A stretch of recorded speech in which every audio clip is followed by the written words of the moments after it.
Okay, so today I'm gonna tell you a little story, and this is about Noah. Okay, a lot of people believe that Noah had three sons, and this is from a man that lived 900 years. Okay, so we're gonna debunk that today. It's gonna be fun, I hope. Anyway, so if you go to the book of Enoch, right, chapter 85, let me just show you a bit of scripture right here.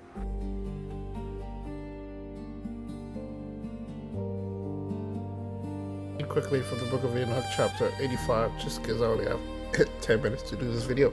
Okay, so it reads, "And after this I saw a dream vision, and I will show the whole dream to thee, my son.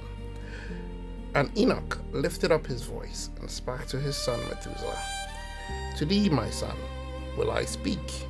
Hear my words, incline thy ears to the dream vision of thy father. Before I took thy mother Edna, I saw in a vision on my bed, and behold, a bull came forth from the earth, and that bull was white." Okay, so if you've been following my videos, you know the first white bull, in this context a man, first white man was Noah. Okay, and after it came forth a heifer, a woman, that's a female bull, or female cow rather, and along with this latter came forth two bulls, one of them black, the elder, and the other red.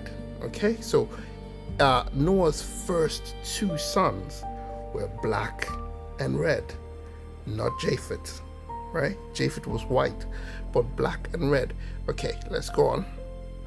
But in this context, if you know from the creation story, the Anunnaki story, the redness comes from the clay. So red like a rose color, like red clay, right? And this is notorious for the Sand people. That's the black Sand people. Many of them that look kind of Chinese looking, for example, with thin eyes, for instance. Okay, so we'll go on. And the black bull gored the red one and pursued him over the earths, and thereupon I could no longer see that red bull, right? So the red bull went to the ends of the earth. He gored him, he chased him. But in this context, in a different translation, but I'll read on first. But that black bull grew, and that heifer went with him. So his mother went with him, right? The mother, Noah's wife, originally went with him. So when in this context, going his brother, that's the red bull, just means he expanded his empire. So it says he expanded his empire so vastly, because there's known of a black warlord, or will I say king, that grew his empire so vast he was emperor of the earth at one given time, from one end to the other. So he chased his brother. So in this context, it can be that he grew so powerful and wide and vast that there was no place for his brother. There was no space for his brother to rule or be present. Like, his empire was just too big. So he gored his brother, he chased his brother. Basically, going is dominance, right?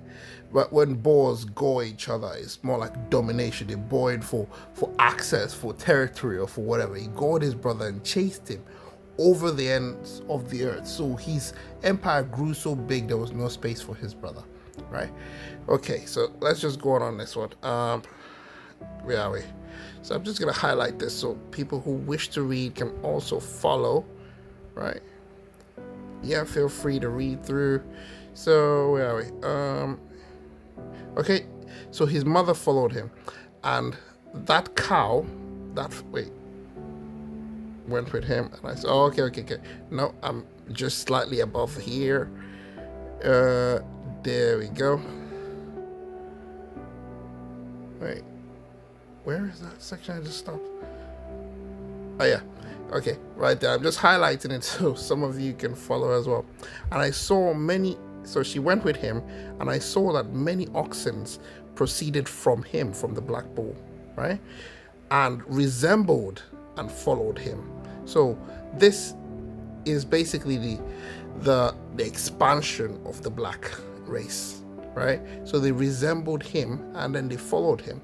And that cow, the first one, that's his mother, Noah's wife, basically his mother, went from the presence of the first bull.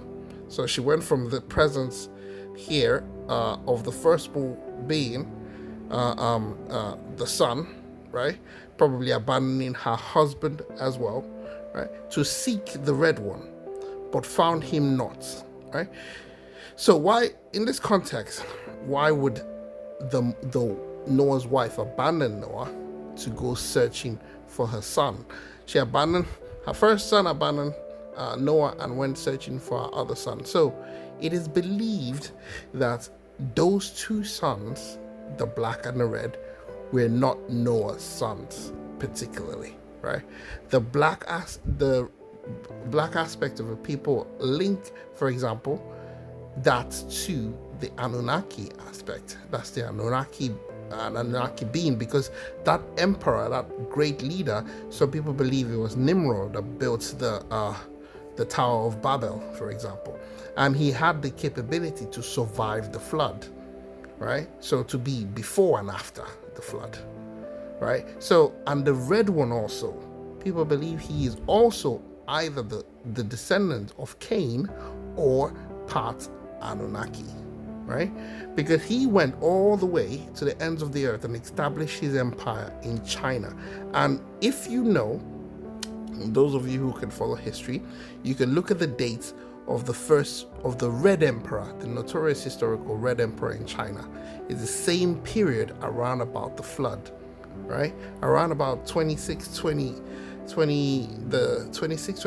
BC, century BC, around about that. Anyway, I'm going to provide some context in a minute. We'll do some Google searches and, hopefully we can find some evidence on that. Okay, so she found him not and lamented with a great lamentation over him and sought him. So she was looking for her red son, right?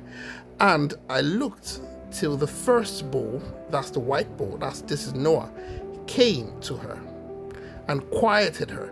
So this is a reconciliation, because basically she left Noah, which means maybe Noah casted her out because the sons were not his. For instance, he probably chased her out. But obviously, Bible and text are not going to write about that, because she gave birth to other sons, which I'll show you. Now, no son is going to write about his mom being a, H word. Anyway, so let's go on. So, he quieted her, and from that time onwards, she cried no more. And after that, she bore another white bull. Now, this is Japheth, right? The new eldest. This is Japheth. And after him, she bore many bulls. Many people believe that Noah only had 3 sons. For a man who lived 900 years, he had many, many sons. He was only allowed to choose 3. So he chose the 3 ones that were most righteous, he believed, right? And black cows. So these are black daughters, because Noah's wife was black, right? So if people that often know that the color or black gene, for instance, for your complexion, often can sit in the X chromosome, right? Not to say it doesn't blend with other genes. It does, but you can sort of identify it sometimes in cases where a mixed couple, for example, white father, black mother, you tend to see the kids a little bit darker versus if it's a white mother, black father. Anyway, moving along.